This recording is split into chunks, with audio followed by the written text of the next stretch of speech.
여러분들 동행이라는 것은 여러분들 어떤 의미를 가지고 있죠? 어떤 것을 동행이라고 하죠? 나와 같이 길을 가는 것, 나와 함께 하는 것, 이것을 동행이라고 합니다. 여러분들 제자는 이미 들어서 알 거예요. 공동체라는 건 뭐예요? 공동체, 바로 우리의 하나됨을 얘기합니다. 하나됨. 그러니까 이 주제의 의미는 바로 우리가 주님의 제자인데, 저와 여러분들이 주님의 제자인데, 우리는 어떤 존재이냐면 함께 가는 제자입니다. 함께 가는 제자. 여러분들, 우리의 주님께서 원하시는 건 독불장군 같은 나 혼자만 앞장서 나가는 그런 사역 원치 않으십니다. 우리 주님께서 항상 그래요. 밀어주고 끌어주고 당겨주고 잡아주고 함께 가는 걸 우리 주님께서 원하시는 거예요. 여러분 한번 생각해보세요. 예수님의 12제자 한 명 한 명을 비교해보면 별 볼 일 없어요. 그 당시에 여러분들 랍비들, 바리새인들이 자기의 제자를 고를 때 굉장히 까다로웠습니다. 그의 실력을 보고요, 지식을 보고요, 율법에 준수하는 그의 삶을 보고요, 그의 가문을 보고요. 여러분들, 바리새인의 제자가 된다는 것은 참으로 쉬운 일이 아니었어요. 아무나 되는 게 아니었어요. 예수님의 제자들 한번 보십시오. 바리새인의 제자들하고 비교했을 때는 뭔가 좀 부족해요. 그러나 우리 주님께서는 그들을 택하시고 그들을 잡아주시고 끌어주시고 밀어주시고 함께 하셨습니다.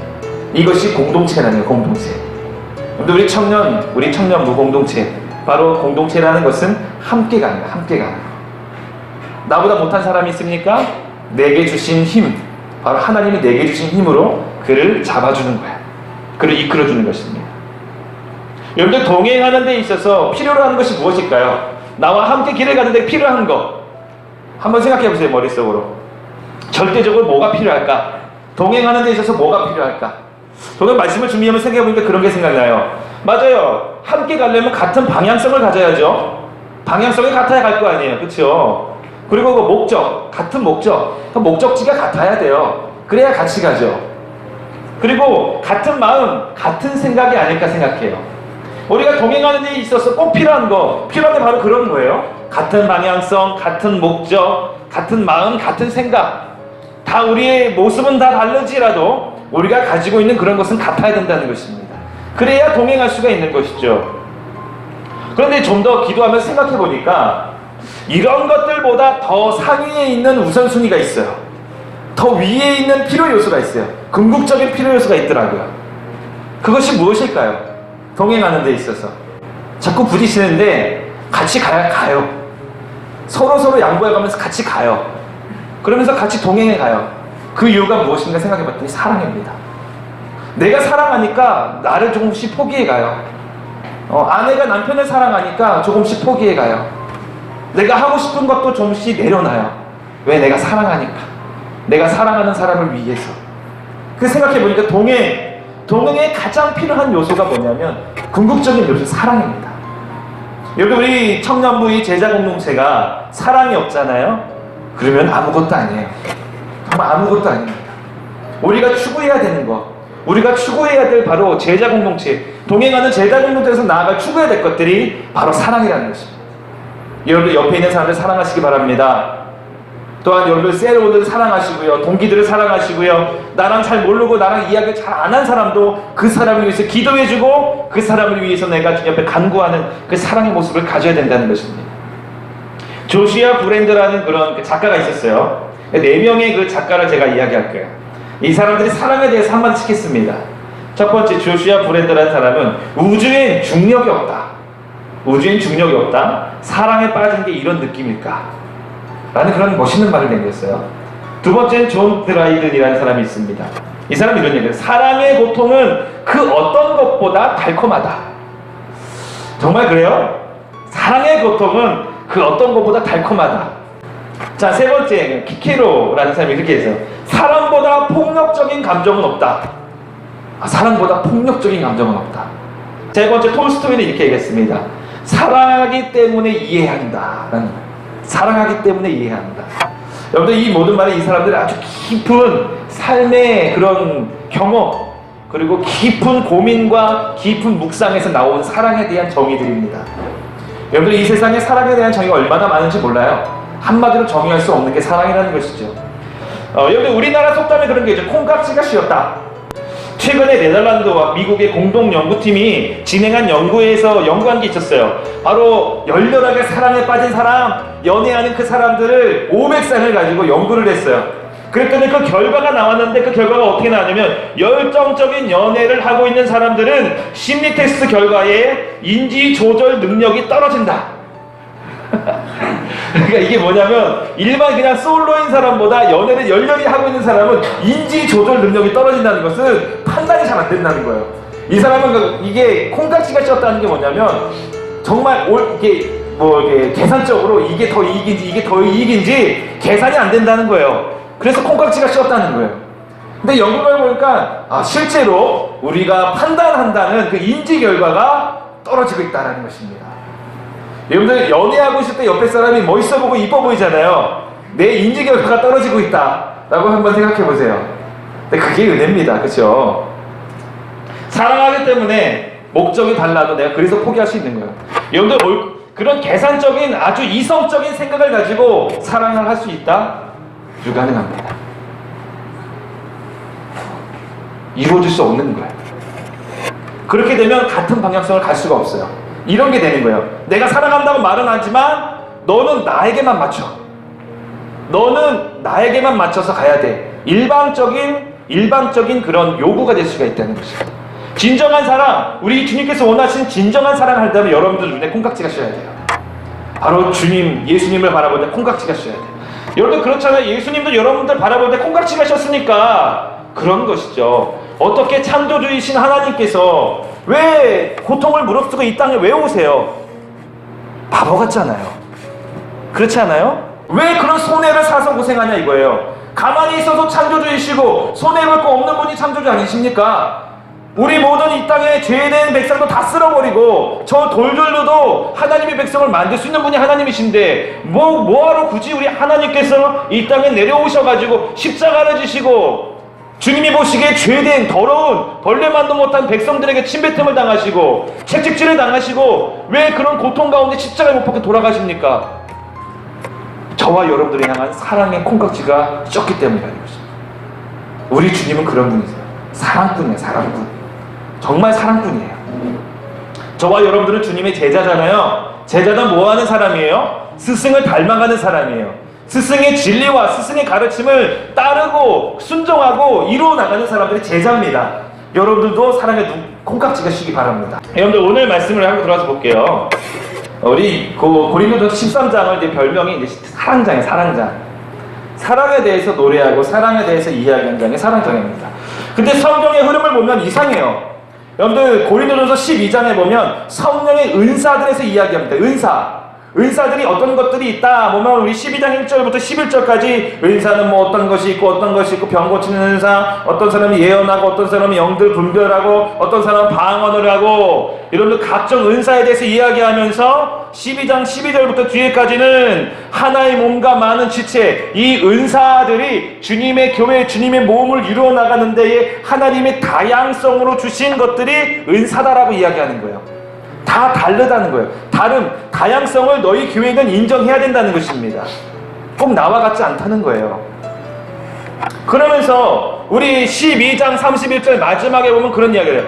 너희는 더욱 큰 은사를 사모하라. 내가 또한 가장 좋은 길을 너희에게 보이리라. 그러니까 여기서 마지막에 12장 31절 마지막에는 너희가 더욱 큰 은사를 사모해야 돼.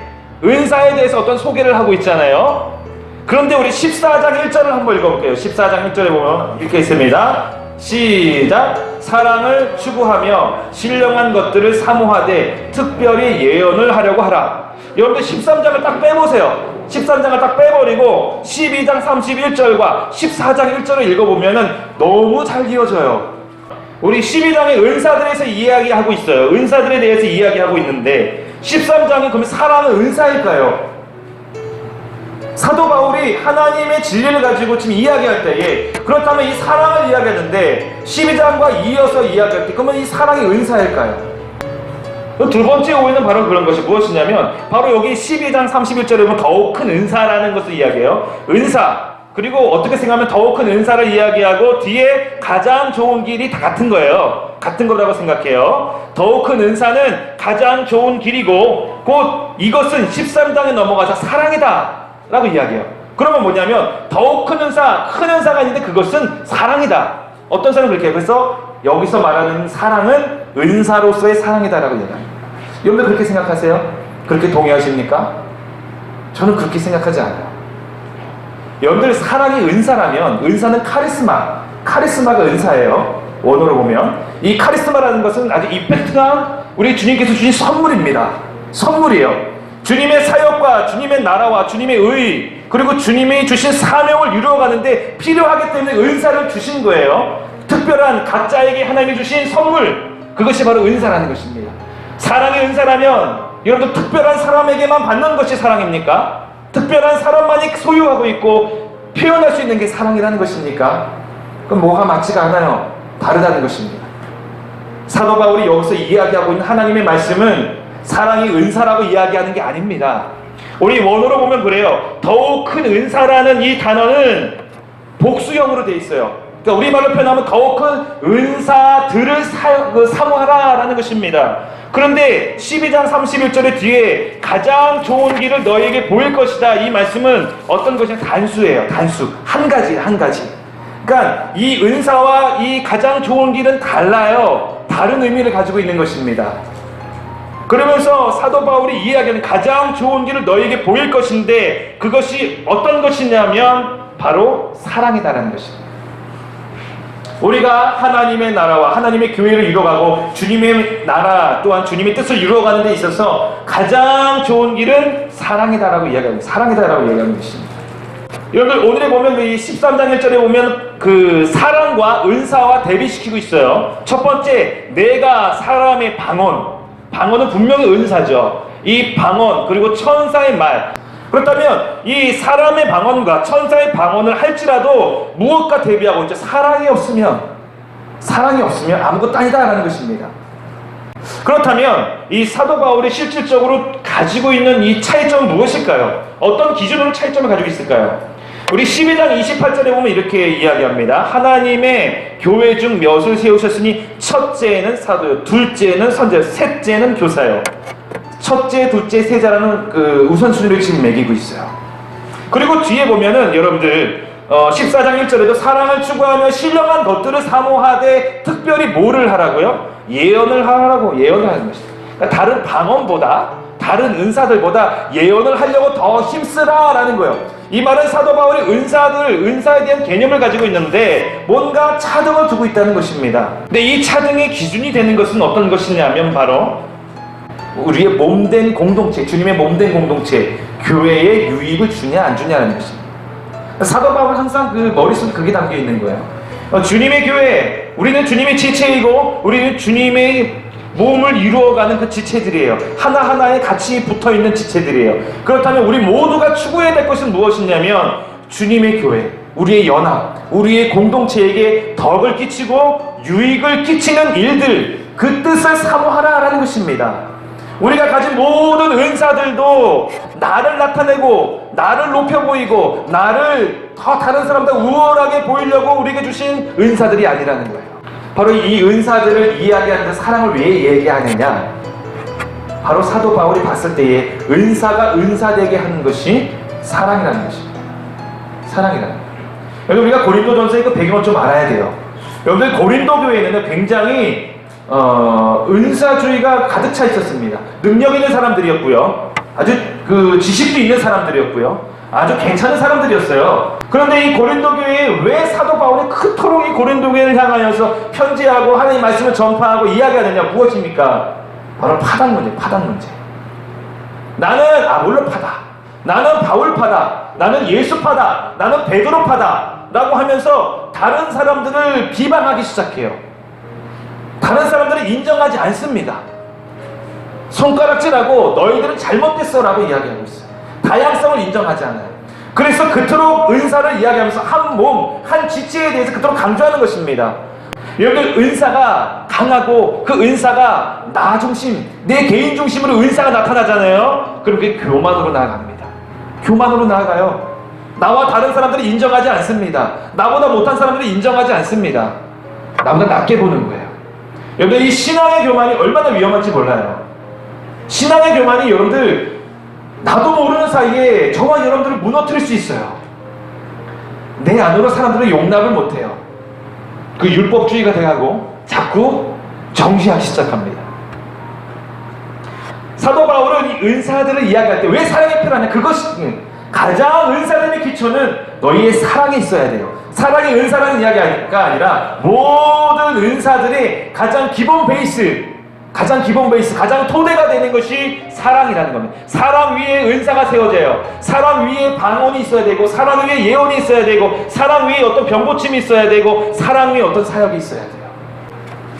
사도 바울은 이 사랑의 개념을 가지고 지금 고린도 교인들을 책망하고 있는 것입니다. 이 사도 바울은 사랑의 개념을 가지고 고린도 교회를 치고 있는 거예요. 고린도 교인들을 책망하고 있는 것입니다.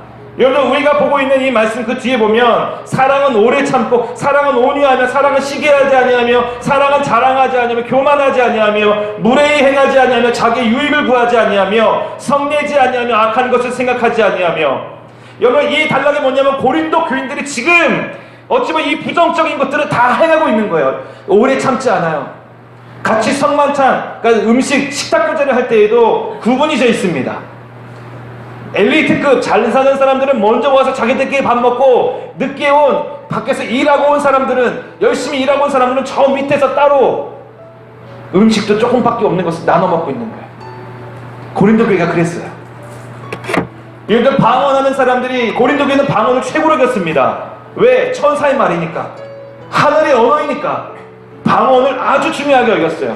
왜 사도 바울이 여기서 하나님의 말씀으로 방언을 먼저 13장 1절에 이야기하냐면 그들이 가지고 있는 그 방언에 대한 개념을 치고 있는 것입니다.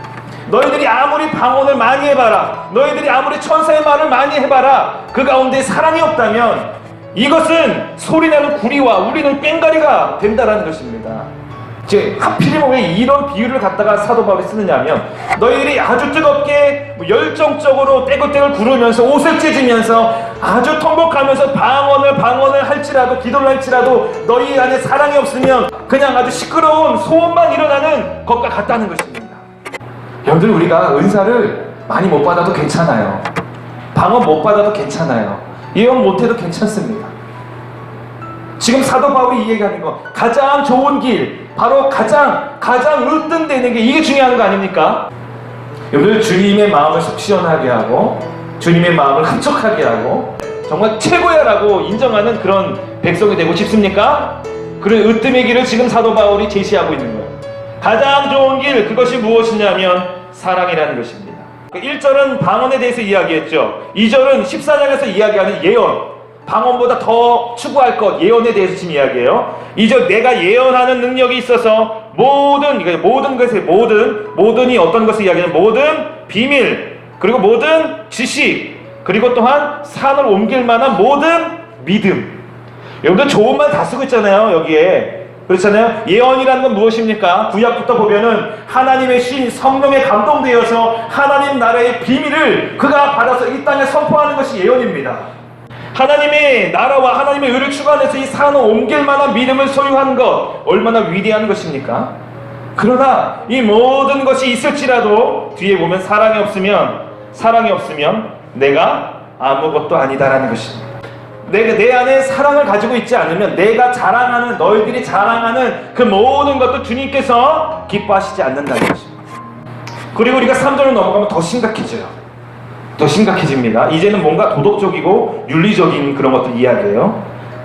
우리 3절 같이 읽어볼까요? 시작. 내가 내게 있는 모든 것으로 구제하고 또 내 몸을 불사르게 내줄지라도 사랑이 없으면 내게 아무 유익이 없느니라. 자, 여기서 이야기하고 있어요. 지금 먼저는 3절에서 모든 것으로 구제 얼마나 좋습니까? 그렇죠. 구제하다라는 것이죠. 근데 이 앞에 내게 있는 모든 것을 구제한다는 것은 무엇이냐면 내가 지닌 전 재산, 내가 가지고 있는 전 재산을 팔아서 구제할지라도, 그 말이에요. 그리고 두 번째, 내 몸을 불사르게 내어줄지라도. 이스라엘 백성들 가운데 이 불 속에서 순교하는 것들이 등장한 시대가 있었습니다. 바로 마카비 시대예요. 뭐냐면 말라기서가 끝나고 로마 식민지에 있을 때 예수님께서 오시기 전 시대, 그 암흑 시대라 그래요. 그 암흑 시대가 굉장히 교회 사이에는 중요합니다. 여러분들, 이 당시에 예수님이 메시아로 오셨는데 사람들이 예수님에 대해서 처음에 크게 관심을 안 가진 이유가 뭐냐면 예수라는 이름이 이미 많이 있었어요. 여러분들, 많은 사람들이 구원자라고 해서 그 중간 시대, 암흑 시대 때 많이 개혁자로서 일어났었습니다. 그거 다 실패했어요. 근데 이 마카베 시대 때에 내가 유대적인 최고의 경건성을 보여주기 위해서 내 몸을 불사르게 내어준 게 있었습니다. 기록에 나와 있어요. 너희가 하나님 앞에서 최고의 경건성, 모든 것에 통합하는 너희들이 생각하는 경건성을 보여줄지라도 이 사랑이 없으면 아무 유익이 없다. 오늘 여기서 지금 사도 바울에게 증거해주고 있는 건 바로 그것입니다. 교인들에게, 고린도 교인들에게, 백성들이요, 사랑은 다른 은사들과 나란히 놓여있는 한 은사가 아니라는 것입니다. 이 사랑은 다른 모든 은사들을 가치 있게 만드는 것이고, 그것이 은사되게 만드는 것이 사랑이라고 이야기하고 있는 것입니다. 이분은 이렇게 얘기했어요. 사랑을 이야기하면서, 하나님은 중심에서 우러나오는 사랑과 자비를 요구하시지 희생이나 은사들의 실행을 요구하지 않는다. 사단은 성령의 은사들을 흉내내는 데 1인자지만 그것은 어디까지나 흉내낼 뿐 마음에서 우러나오는 것이 아님을 우리는 명심해야 한다. 사단은 엄청난 지식을 소유한 꼭두각시 교사를 세울 수 있다. 그러나 그 사람은 하나님에 대한 사랑과 다른 그리스도인들에 대한 사랑을 베풀어 주지는 못한다. 이런 사랑을 베풀어 줄 수 있는 것이야말로 그리스도인만이 소유한 은혜이며 그리스도의 영으로만 가능한 일이다. 우리 주님께서 우리에게 원하신 건 바로 그것이에요. 우리가 읽었던 13장 13절의 말씀 같이 읽겠습니다. 시작. 그런즉 믿음, 소망, 사랑 이 세 가지는 항상 있을 것인데 그 중에 제일은 사랑이라. 우리 주님께서 원하신 게 여기 나와 있습니다. 사랑하라라는 것입니다.